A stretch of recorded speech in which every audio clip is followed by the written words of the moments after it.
I'm assuming a lot of y'all have heard about the Stop Killing Games movement. I don't know what it's about, so I can't have an opinion on it. But that's what our goal is today. We're gonna learn about the Stop Killing Games movement, and we're gonna formulate an opinion because I have a kind of a surface level understanding. It's about making sure that the consumers are able to interact with content that they've bought, even after the developer stops supporting it. I think that's like the general premise. And I heard today I heard from somebody that our great overlords at Epic Games are actually against this movement. And me, as the #1 Epic Games glazer on the planet, I can't be for anything that Epic Games is against. So clearly this must be an evil movement. And so I'm here to do my research and completely blow it. I'm just joking. But I want to do some research and figure out what is going on and figure out I want to try to come up with the most balanced take that I can with this upcoming, with whatever the hell this is that's going on. Like I said, like I was telling y'all earlier, there seems to be some pirate software drama when it comes to this. So I just want to do some research and figure out what's happening. And I think one of the best content creators that is going to take us into this realm and to kind of teach us what is happening right now is going to be my boy, the Act Man. Okay, just round of applause for the Act Man. I love the Act Man. I don't talk about a lot of content creators outside of the Fortnite space, but because we're gradually getting out of the Fortnite space, here we are. We can start interacting with some people in the broader internet, and I'm so excited because the Act Man is an absolute goat, brother. I love this. I've been watching this guy's content for a couple years now. I hope to collaborate with this man on something someday. I have no idea what it would be, but I think he makes fantastic videos. Let's just watch and see what he's got to say. Hey, hi there. I'm a soulless corporate CEO, and today I've taken a break from one of my favorite hobbies, devouring the blood of infants. And I'm here to ask a question. Is a gamer not entitled to the contents of this disc? No. Do you like owning Absolutely things? Are you proud of the time you spend working for a paycheck to be able to afford basic comforts? No. Like entertainment? Well, that's too bad because I'm here to steal all of that from you. You own nothing and be happy. Yes, this includes your precious video games. We're gonna keep killing them, and there's not a goddamn thing you can do about it. Psych! Soldiers, get set for a combat drop, okay? New major order just came in from command. Our mission is to stop killing games. You fucked up my face. This is part of the Stop Killing Games initiative, and just in the last 3 days, this initiative has gained over 100,000 new signatures. So real quick, I can already see how for a company like Epic, this would be a problem because you don't. And actually, not even just Epic. This is going to be a challenge for live service games, right? Because you don't own.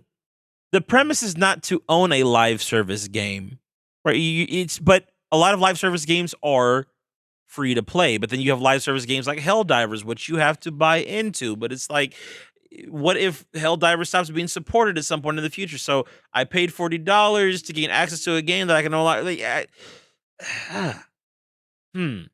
Here's my thing. So listen, I think that it's okay to have different types of games. Let me just say this as someone who is speaking from ignorance. I think the idea of having different formats for video games is powerful as well as needed. I think that live service games that you don't have to pay for upfront, the experience is free, to be able to experience the best aspects of the game are free. I think those not being readily available to people in the future, if it's just unprofitable for the companies to support them, although as tragic as that may be, I can understand that. How do I say this?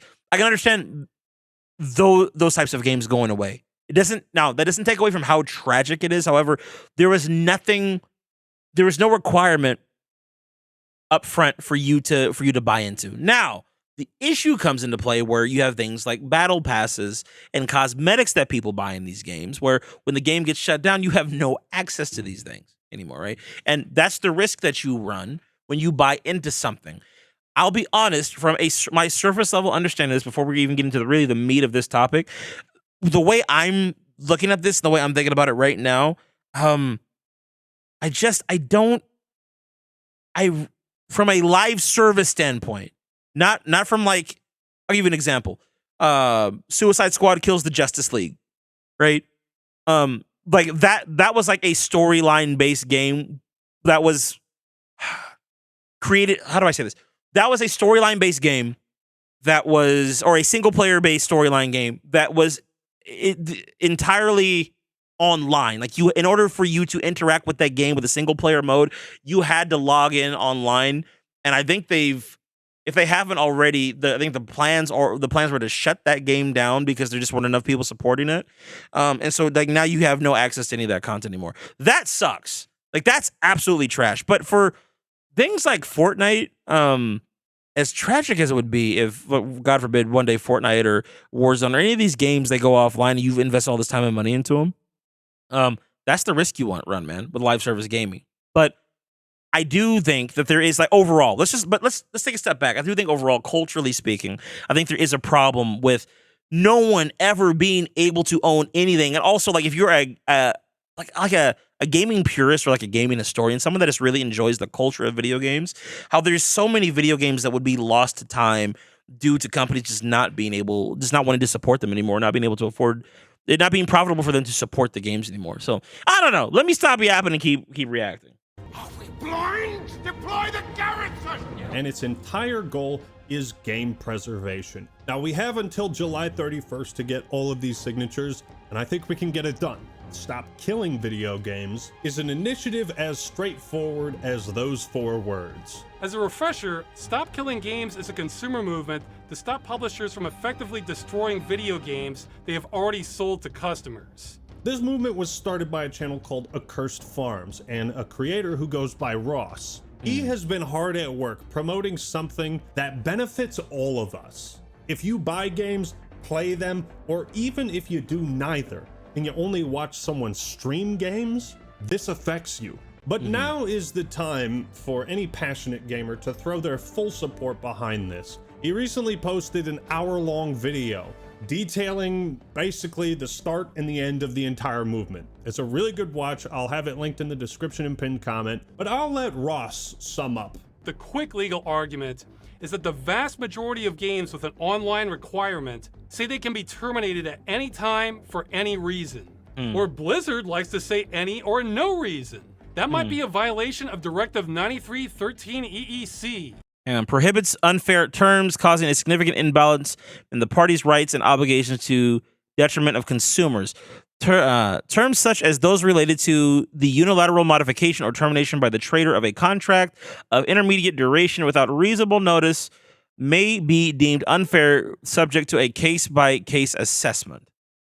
So in other words, in layman's terms, you can't just take somebody's money and then be like, psych, we're not gonna, thanks for the money, loser. We're not gonna support or give you access to the thing that you've bought into, which I think that's entirely fair. Which protects consumers against unfair terms in consumer contracts. So if that term is unfair, that means that part of the contract is null and void. And if it's null and void, then what does the law say about how long your purchase lasts? Well, it doesn't. That's the whole mess. What a horrible, evil man. Can you believe the nerve of this guy wanting to save all of us some money? Has this guy even considered the various multi-billion-dollar corporations? We're lucky enough to just be able to buy their products, don't you see? 120, wait, what game was that? Star Wars Battlefront? 129.99, no, Star Wars Outlaws? That's wild. Products, don't you see? And they should be allowed the freedom to destroy our products whenever they want for any reason at any time. Okay, let me real quick. Cyan. So one of the things that spurred on this conversation today was our good friend Cyan. All right. If you are watching this on the second channel and you're not a part of the Fortnite community, you're going to have no context to who Cyan is, but don't worry, it's not important. Just know that he's he used to be a Fortnite content creator. Very controversial one, but a good friend of mine. Moving on. One of the points that Cyan brought up to me was this initiative protects content creators like our boy iTalk. If you don't know who iTalk is, in my opinion, the king of Fortnite cosmetics and Fortnite commentary on cosmetics inside the game. He has the most, in my opinion, from just the different creators I've seen, iTalk seems to be the most well-rounded and have the most knowledge when it comes to not just the amount of cosmetics inside of Fortnite, but the history of those cosmetics, like when they were released. He understands the cultural significance around the cosmetics. And the reason why we're bringing him up is because a few years ago, Epic Games actually banned iTalk's account because a friend of his had given iTalk the one of the accounts that he was using, and iTalk merged it with another account that he had. That way, all of his cosmetics would be on one big account. Well, the issue is that's against Epic Games TOS, right? Which, granted, fair, he broke the TOS, but this is something that I've always disagreed with when it came to Epic, and something that always pissed me off, right? I do not like that my account can be taken away, even though someone else who purchased the cosmetics, they can give me their email that the account was associated with. They give me full legal or ownership and right to that account. I will get penalized and have all my purchases and my money, all my stuff taken away because it breaks your TOS. I think iTalk losing his account that had all the cosmetics on it was one of the biggest fumbles and the biggest mistakes by Epic Games. I've never liked their policy when it came to cosmetics. I think that people should be able to trade or sell or give their accounts to other people if they choose to do so. I'm no longer interested in Fortnite. I want to give this account to my friend. That I should have the right to do that with the stuff that I purchased. And it's absolutely ridiculous that iTalk, who is he's like one of the cornerstones of the Fortnite community, he got his account terminated, had to make a whole new account just because he wanted to merge his old account with his new account that his friend gave him. Absolutely asinine. And listen, I'm not explaining the full story of how it happened. There's more bits and pieces and details when it comes to that. But my point is, it's things like that I hate leaning on the billion-dollar company angle, but it's shit like that does kind of piss me off with larger corporations, not allowing people to actually own their purchases. I'm sure that they have some perfectly logical legal jargon as to why they don't allow people to do that. But in my mind, it goes back to the main issue of the Stop Killing Games movement, which is people not being able to secure or really own their purchases, which I think is absolute nonsense just because the product is digital. Blizzard says they can take away your purchase for no reason. Our problem is those terms are so hostile to consumers and the medium that they should be taken off the table entirely. It is something so uncontroversial, normal. It's surprising how few people are open critics of this movement. But there is at least one. Oh shit, now this is actually really dumb. It's used car salesman garbage. This is shit. It's shit. But like the creator. Oh my God, that's why everybody's mad at Pirate Software right now. Oh, Pirate Software is not for this movement. Okay, this is where the drama comes in. Okay, I see. Chad, I'm learning here. Of Stop Killing Games, I don't want this video to just be a drama video, especially when something much more important is at stake. Just be patient. We'll be pirating some software soon. But before we get into that, all you need is One Punch Man. Oh boy. A series that just all right, dog. All right, listen. And for free using the links below. And thank you, Crystal of Atlan, for sponsoring this video. And now for something completely different. What this really is a battle for consumer rights. Do you consume? Do you love consuming? Obviously, I do. This is one of the least controversial things that has ever happened. Hang on. I wasn't paying attention. What did that say? Obviously, Stop Killing Days is a consumer movement started to challenge the legality of publishers destroying video games they have sold to customers. An increasing number of video games are sold effectively as goods with no stated expiration date, but designed to be completely unplayable as soon as support from the publisher ends. This practice is a form of planned obsolescence and is not only detrimental to customers, but makes preservation effectively impossible. Furthermore, the legality of this practice is largely untested in many countries. So, real quick, let me give a counterpoint to this to try to remain fair and balanced here. Because I completely understand from the consumer side. I am a consumer. Wow, imagine that. I get that. However, let's say I make a video game and the game does well for 4 or 5 years, but the game gets to a point where it's unprofitable for me, or I'm losing money, I'm hemorrhaging money to try to keep it up or to support it. And I cannot actually support the game being live anymore. Now, now once again, I'm speaking out of ignorance here. I suppose maybe what people are going to be, I'm sure this will probably get covered in the video at some point, but I'm assuming what people would be advocating for is the ability to take the publisher's game, like I guess the code or whatever you would need, like get the publisher giving that to like the consumers. That way they can still enjoy the game without the need for the publisher to host servers for it or whatever. Like if somebody else wanted to take up the code or take up the game and then continue to keep the online experience alive, they would have that option to do that. But then issue is, we don't live in a perfect world, and there are a lot of weirdos on the internet that would take, that's the thing, like there are a lot of people that would take that game and do something inappropriate with it, which is why I'm thinking that the publishers, like they want to secure their IP. So like imagine creating something that was really cool for a while. It was culturally significant, but it's too expensive to maintain. And so you would, even though you would like to give it to the general public to use without your involvement, the problem is somebody taking the IP and doing something inappropriate with it, which could cause you problems later on down the road. But once again, maybe I'm extrapolating this to an unrealistic or just an impossible degree. I don't really know. Like I'll be real. I'm learning here. I'm outside of my depth of knowledge here, my field of knowledge. But that's the only thing I'm thinking of, because from that standpoint, I could totally understand why you would want to take something away and not let people have access to it for fear of what someone might do it. Because people are, bro, listen, just go on. Rule 34 exists. Okay, let's call a spade a spade. Right? There's some weird people out here that do some weird stuff with video game. But we're moving on. I don't know. That's a big problem. I think that's also why Project Era. So that's another interesting thing, right?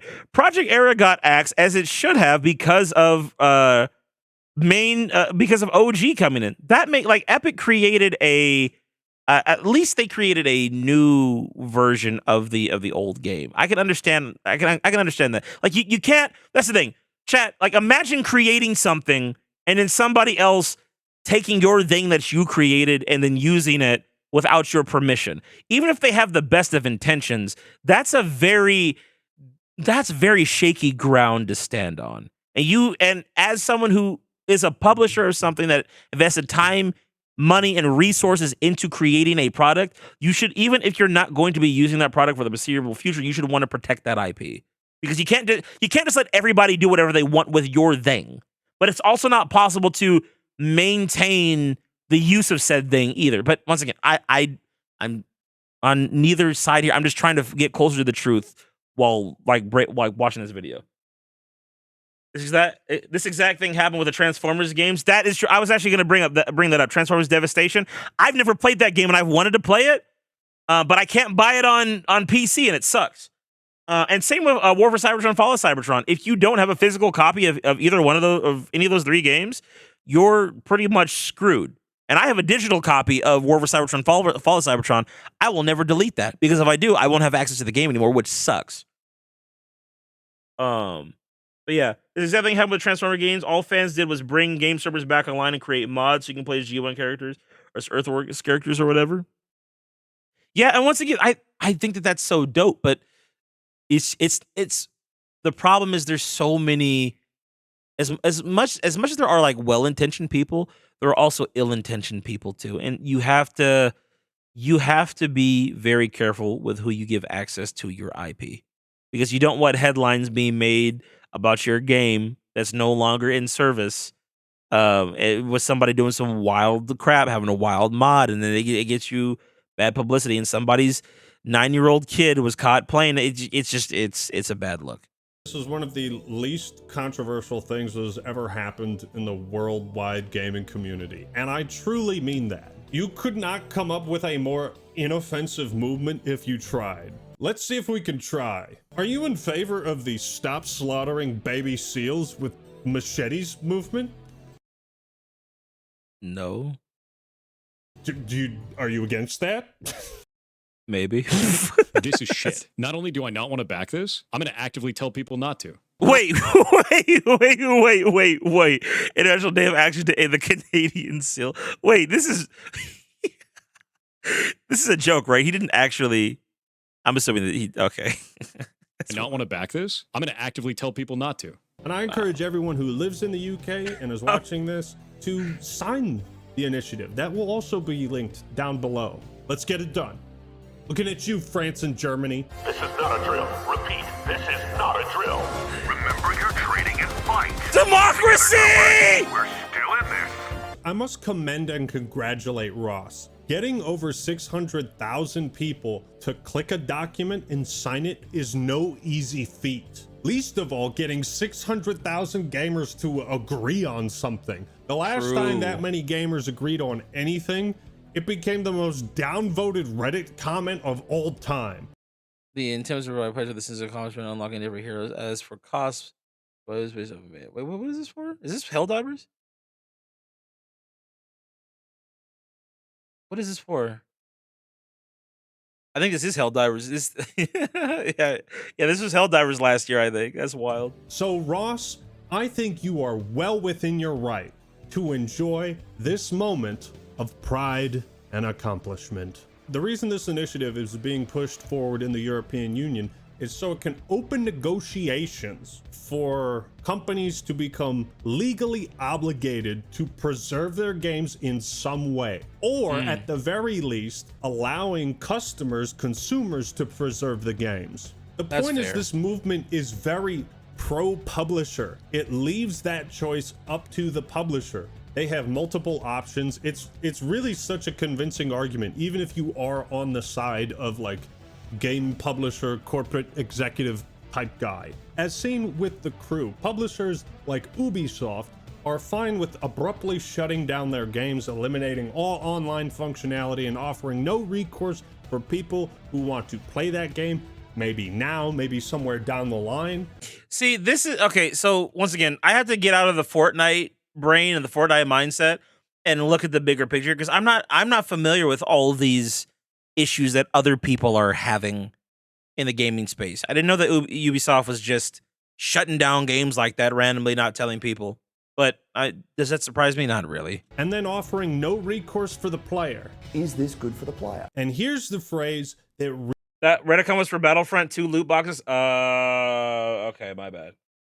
Not Helldivers. Fair enough. really scares corporations, okay? Make sure you don't repeat this anywhere, okay? It's very offensive, all right? If buying isn't owning, piracy isn't stealing. It's important to note that Stop Killing Games is not retroactive. It is not unreasonable. It would not force every developer to turn on the servers for every dead game and keep them running indefinitely. Who's gonna do that for our boy Concord? Is the team that made MAG... Do I have MAG? I fucking do. Is the team that made MAG gonna have a high school reunion? This might actually be like a completely dead game. Is this playable in any... On January 28, 2014, online servers of MAG were shut down due to its reliance on online play, and it's no longer possible. Yeah, that sucks, bro. Also, I will say this, as a Transformer fan, it sucks that I can't play War of Cybertron, Fall of Cybertron. That's ass. But, way? Let me know in the comments. PlayStation Move? What the fuck? And you could make a whole ass video on why... See, okay, this is where I do agree with. I think it's so stupid that you will make... Once again, if the whole game's roots are in online PvP, I get it. I understand like those games disappearing after a while. I totally do. Like, not enough people are playing it, fine. That makes sense. But if I'm buying a single player experience and you're making me log online to play it, me playing the game is dependent upon an internet connection for a single player experience, and then one day you just say, screw you and your purchase. You'll never be able to access this game again. That is terrible. That's so stupid to me. So if that's where this initiative is coming from, I'm behind it 1,000,000,000%, because there should be some way to interact with my purchase. Well, I think that's a profound argument. If buying isn't owning, then piracy isn't stealing. I should be able to download a copy of the game, illegally, right, and play it, since I can't ever own it, right? But whatever. Video game preservation is important. But let me just give you a personal example. Shane with $5. Actually, there's homebrew Cybertron servers. Found them while trophy hunting the games. Look up Transformers Re-Energized. Shane, thank you for the $5. Is that for PC, or am I able to access that somehow through PlayStation? I gotta look into that. I think Proto Man talked about that once. I gotta look into that. Thank you for the 5, man. There's a game called Command & Conquer Renegade, which, as far as I'm aware, nothing even comes close to its concept. It mixes RTS mechanics with first and third person shooter fundamentals. It would have been an utter tragedy if, when the GameSpy servers shut down, the game went with it. And here's where things are getting weird, because now I'm gonna give EA some props too. In a rare example of EA doing something good, they have allowed a team of passionate fans to resurrect Command & Conquer Renegade with their own free-to-play mod, Renegade X. You know, video games are a great escape for people, and there's something comforting knowing that one day, you know, you can go back and play something that you did years ago. Game preservation is important, and it's not just for random niche games. Here's a list of some popular games that are all at risk of being destroyed at some time in the future. The Stop Killing Games movement sees any of these being destroyed as a problem, and they're exactly the kinds of games that would start being protected if the initiative passed. There's no way to be against the Stop Killing Games movement in a way that is pro-consumer or pro-gamer.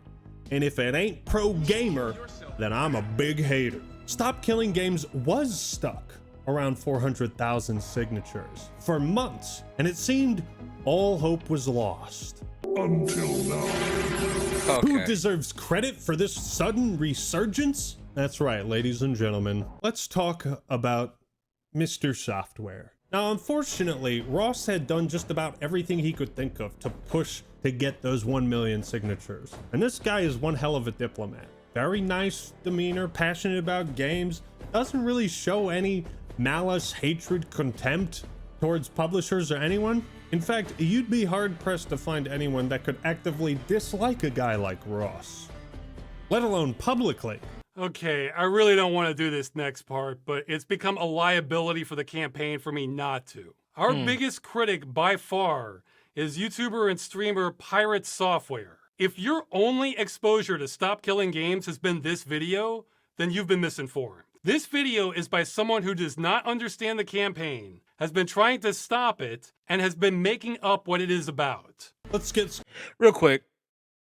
Let me just say this real quick about Pirate Software, because this man has been through a lot of controversy recently. It is so popular to crap on Pirate Software, but at the same time, like, man, I really don't like being judgmental to people, especially to people I don't personally know, or I don't know. Like, I've never talked to Pirate Software, so I don't really know his character, but I will admit, in a lot of the things that I've seen of him as of late, he does come across as rather arrogant. He seems like a very smart guy. He seems like a very brilliant guy. He's a fantastic storyteller. He's a really good content creator. I've even taken some content strategies from after listening to him. I remember he did a thing with Devin Nash, a little mini podcast with Devin Nash. He talked with Devin Nash for a couple hours. That was a really interesting conversation they had. They had a disagreement on something too, but in the last few months, Pirate Software does seem to have become more unhinged, or more, I would say, out of touch with the gaming space. So, but I'll be honest, like, it's so bizarre that he would be against this movement to me, considering some of his stances that I've heard on games and game development. He's typically anti-corporation, at least is my understanding. I should say anti-corporation, but Pirate Software is typically pro-consumer. Like, you know, I think he speaks against FOMO and all sorts of other stuff. So I don't know. I'm curious. Why is Pirate Software against this? Scurvy, ladies and gentlemen. Let's get scurvy. Pirate Software has been the most vocal, outspoken critic of the Stop Killing Games movement. Not only that, he has stated that he is actively seeking to convince people not to sign the initiative. This is shit. Not only do I not want to back this, I'm going to actively tell people not to. That is awful. Why? That is horrible. Pirate Software has carefully crafted this persona of being a deep-voiced pro-gamer, pro-hacker, former developer, the everyday Cyberman. But most recently, some cracks have started to emerge. Most notoriously being his epic roach out in a hardcore WoW classic clip. Oh, hey, this is the stuff I was implying, alluding to, chat. Wow. In this heartbreaking moment, Pirate Software abandons his team, his sense of duty, and roaches out. Every man for himself. L. Intentionally sabotaging his F's in the own chat. efforts to assist his team by wasting mana on max level spells, not utilizing his toolkit. He fucked up. He made a misplay. That's okay. It happens. Just Yeah, bro. say you're sorry, admit you fucked up, and help them grind back up the ladder. This is when the masks started to fall for people. My personal favorite quote from this: Do you see my mana? What am I supposed to do for you? if you were writing a narcissistic character, this is the perfect catchphrase. Okay, real quick. I just want to say this right now. When all this drama initially dropped, I've never played like World of Warcraft or League of Legends or whatever the fuck it is that we just. I think that's World of Warcraft. I've never played. I don't play games like that. I've never played a game like that. So looking at it from my perspective, I had no idea what the fuck was going on. But then I watched a lot of other streamers talk about it, and I'm like, what? Like, okay. So I guess like the gist of it is like, so you screwed up and you don't want to admit you screwed up, and so now you're pissed off because everybody's calling you out, and you kind of look like a big baby. But it's just like but at the same time, like, I also thought like the backlash is kind of ridiculous. It's like, okay, he's doing a tantrum and being a child. I'm not gonna lose sleep over Pirate Software's game and crash out that he had with his teammates. I don't care. People were sending him death threats, which I think is just like it's like the internet is so polarized all the time. It's like you have to absolutely hate this person and want them dead, or you are the biggest glazer. It is just like can I just stay away from both camps? It's silly. It looks like arguments that me and my friends used to have when running Call of Duty. It's stupid. He made a dumb play.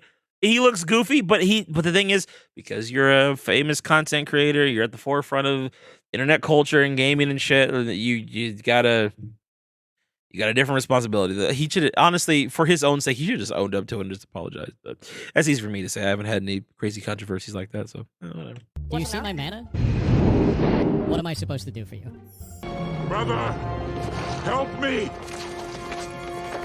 What am I supposed to do for you? Hey Dad, can you pass the salt?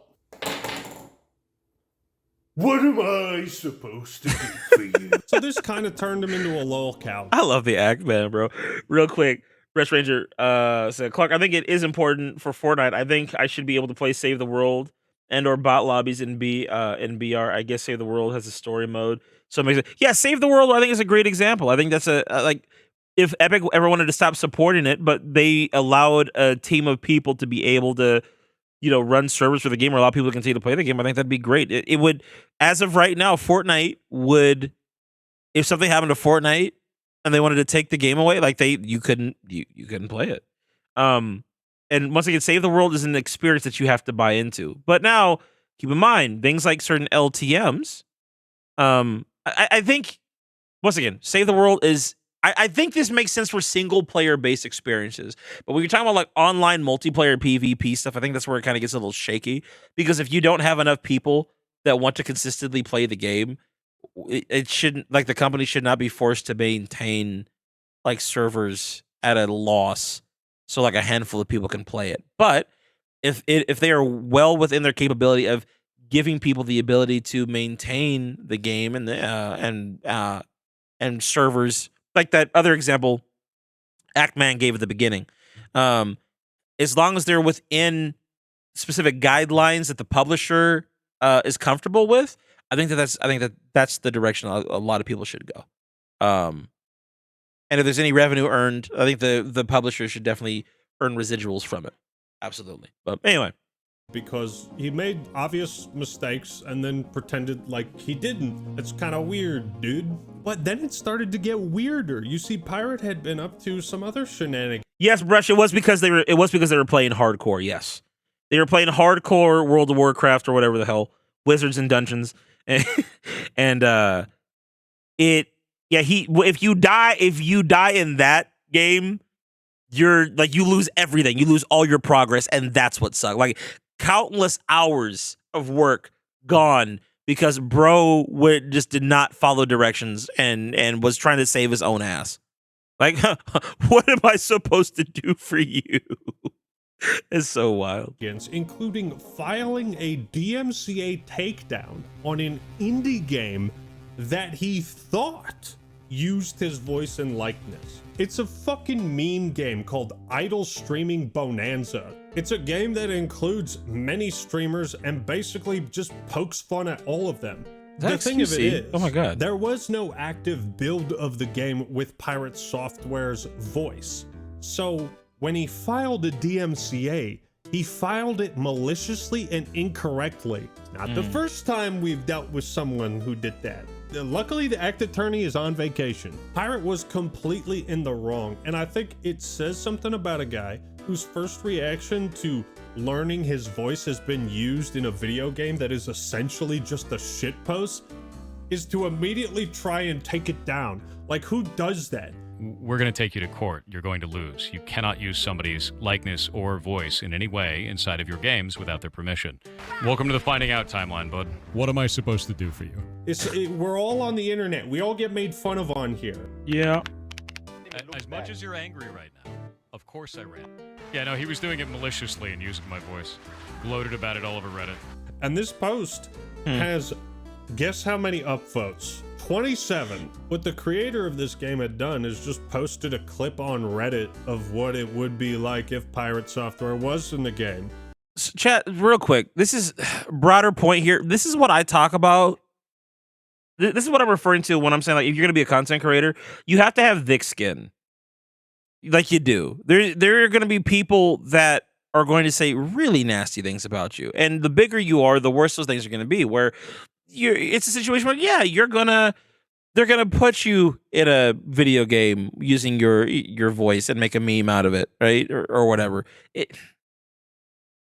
Pirate Software definitely seems like he has a hard time taking constructive criticism, and he also has a hard time hard time being made fun of, quite frankly, which I get. But if you're gonna be on the internet, man, you got to toughen up.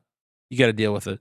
And the thing is, this case in particular wouldn't be as big of a deal if he didn't unjustly DMCA the person. They didn't actually put him in the game, but it is what it is. And the only reason I'm fighting this is because he's removing my game from Steam when he's not on it.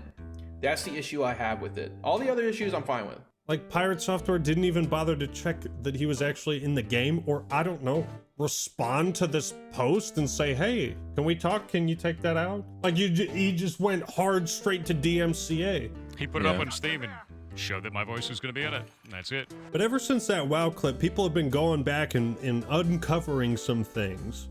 Now, Ross, in his video, highlights every YouTuber and gaming news outlet that has covered Stop Killing Games, and he determined that Pirate Software's coverage was the most viewed. And it was 2 videos full of lies, just blatant misrepresentation of the movement and its goals, even going so far as to say the complete opposite of what was literally on his screen. If you try to tell me that every studio needs to run their live service game indefinitely or not want to run one at all, then no one's going to run them. Oh no! He wheeled out that line about publishers having Hold on. Oh no! Because that kind of borders my argument. Maybe, once again, my ignorance, my lack of understanding. Let me hear that again.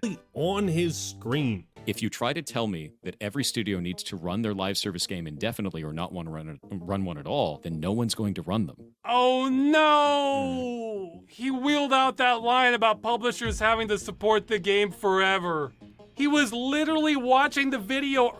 Require publishers to give up what the initiative would not do. Require publishers to give up intellectual property rights. Require publishers to give up source code. require endless support. Okay, well then shit. If that's the case, I have no objections to this. I have none. I have no objections to this whatsoever. If this is part of if this is what the initiative is standing for, I'm so happy I saw this. What's the issue? What is the problem? Like, if that was my only concern, I'm like it should, like, if a game is not being supported enough, why should a developer be forced to keep it up? But this is saying, like, that's not so. But then I guess what's the workaround for that? I don't know. Earlier, where it says it won't do that in big letters. That wasn't enough. We just can't stop gamers from going there, even when we spell it out. I admit, awesome. guys, this part hurts. To see the biggest voice on this issue get it wrong again and again and again, then put that same wrong information on blast to a far bigger audience than we can reach. It hurts. Watch this, Lise. You can actually pinpoint the second when his heart rips in half. He doesn't get it. He doesn't understand what we're asking for. Look, it's one thing to Yeah, that's where I'm at. I'm still kind of confused. Like, what exactly are you asking for? disagree with a movement for whatever reason. It's okay to ask questions and seek clarification to make sure you should throw your support behind this thing, right? Thankfully, Ross has done such a thorough job that any and all questions any reasonable people have, he has answered. Not only has Pirate taken a firm stance against Stop Killing Games, he has said he will actively try to make sure it doesn't succeed. This is generational hating. Eat my entire ass. This shit sucks. That's a really stupid ass move. That's an incredibly stupid ass move. I think this is ass. Actual villain type shit. But maybe that's exactly what we needed. We needed a bad guy to help galvanize us out of our fucking fair enough gaming chairs to sign something. Now, if you watch Ross's video and you listen to how Pirate Software talks, it's pretty clear who the aggressor is, who is the dick. This is complete garbage. All of this can eat shit then. I dropped the mask entirely. What? Yo! What? Why is he going so hard on this? For what reason? It's almost like he's jealous that he didn't come up with the idea himself, and he's not getting the gaming community to rally behind him for something, right? As this big time ex-Blizzard employee coder developer guy. Which also, I watched an interesting video on that recently on how Pirate Cypher, it's alleged that it might be the case that he never developed shit or never coded shit, but that's a conversation for another day. I have no qualms about that. I thought it was really funny when I posted this. What am I supposed to do for you? Just stop killing games? Would you believe Pirate Software blocked me? Oh shit, did he really? Yo, you know you won. W Ackman, let's go, brother. Bro, listen, I love it. Ackman, his dry sense of humor, I really appreciate it. Ackman is such a W, bro. Like, oh my god, I love. I'm glazing right now. I don't give a shit. Ackman, I fuck with Ackman, bro. After this, so Pirate has admitted that he has been ignoring this issue and the misinformation he spread for 10 months until he posted one of those "I ain't reading all of that" type tweets. For some reason, he deleted this. Let's read to see if we can find out why. I put out 2 videos disagreeing with your initiative 10 months ago and haven't talked about it since. Now, your initiative has failed, and you're blaming me for 33 minutes of the hour-long video covering it. You have no mana left, Accursed Farms. What was I supposed to do for you? Your community is out in force, shitting up our streams and socials with hate messages, threats, and worst of all, snide comments. Okay, so here's the deal, bro. Like, Ackman needs to understand that a lot of this, not all of it, but a lot of the hate can be prevented with how you address how you deliver your message. If you disagree with it, that's fine. But like, being as aggressive, they're like, this is complete shit. This is complete, like, that's honestly how I used to do a lot of my commentary content. back in the day in the Fortnite space, and after a while, I started to understand like why people got pissed off at me, even though it was for like a lot of those comments that I would make were for the purpose of satire. Like I'd be like, "What are you, stupid? Like, wait, you think that this is a good idea?" Like I was trying to add personality into it, which I think is fine, but a lot of the time the internet they don't understand sarcasm, they don't understand hyperbole, so you can turn off a lot of people that way, right? But there is no sarcasm or satire with Pirate Software. It's just straight venom. And he's getting backlash for it because when he disagrees with somebody, it's like in the most disrespectful way possible. And the other issue too is this on top of the other couple of controversies that he's had recently, like with trying to DMCA the other guy's game for something that wasn't even in the game. That's you're compounding problems. He's making this way harder on himself than it needs to be. Dear God, please, no. No, not the snide comments. Anything but that. Waterboard me all you want. Just don't post snide comments. Okay, but like, Pirate, you have unresolved software. You got a bunch of shit wrong, and you misinformed a ton of people on a movement that is beneficial for gamers. So just come out and correct yourself. In fact, I'll give... Chad, are you noticing a trend here with content creators? All right. Last video we did on this channel was about Ludwig and not taking accountability for goading his friend Mango on to and getting him even more drunk to like dangerous levels. And now you got Pirate Software, who was just objectively wrong. Like the thing that he's talking about that he's trying to argue was on the screen saying, "Hey, this is not what we're about." He's like, "Oh, so you just expect publishers to maintain the game forever? No one will want to publish games." It's like, bro, we literally on the screen behind you, it says, "This is not what we're." It's so bad. Like the accountability is a bitch, bro. You went out right now. Say that you became the villain that Gotham needed. Why is he running, Dad? Because we have to chase him. Okay, we're going in. You secretly support this movement, but you wanted to create a persona that could galvanize people to be in opposition to you. This is your out. This is your out. Because if you don't own your mistakes will own you. Okay, listen. I think we've covered enough here. I think what I need to do is I need to do more research on this topic on my own and actually understand what's going on. W to the Act Man, another fantastic video. Go watch the full version yourself. I'll try to leave a link to it in the description or in the pinned comment down below. But yeah, fantastic breakdown analysis. This is why I like watching Act Man, because you get, not only do you get the satire, of course, in between all the funny moments, but he does do a fantastic job of breaking down what it is that's actually happening. He's breaking down, okay, like what is this movement? History of this movement, who's behind it? Okay, awesome. And he gives great credit to the content creators that he's referencing as well. So yeah, shout out to him. Shout out to the other guy whose name eludes me that is kind of spearheading this whole thing on. I think this is only for the EU as of right now, but I'm in support of this movement. I think it's great for consumers, and I think it's just great. I think it's great for the overall culture and ecosystem of gaming. If publishers have to be mindful of what they're putting out, right? They are mindful of the products that they're putting out, and they can't just rip them away from people. Maybe it will force them to create better products and think through the things that they're making more before just putting some slop out, letting people play it for a little bit and then taking it away because it's just inconvenient for them. And maybe, once again, it will also hopefully change the way that video game distribution, or is it distribution the right word? I'm assuming so. Really, the way that video games are, yeah, I guess distribution. Video game distribution works in terms of letting people actually own the games.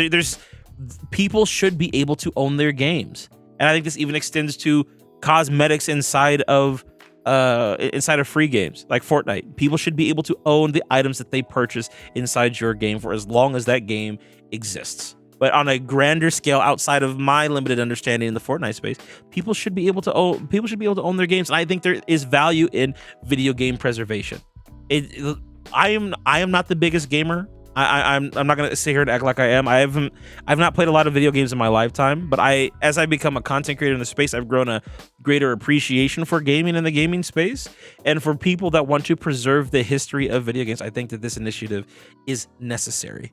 So, I'm all for it.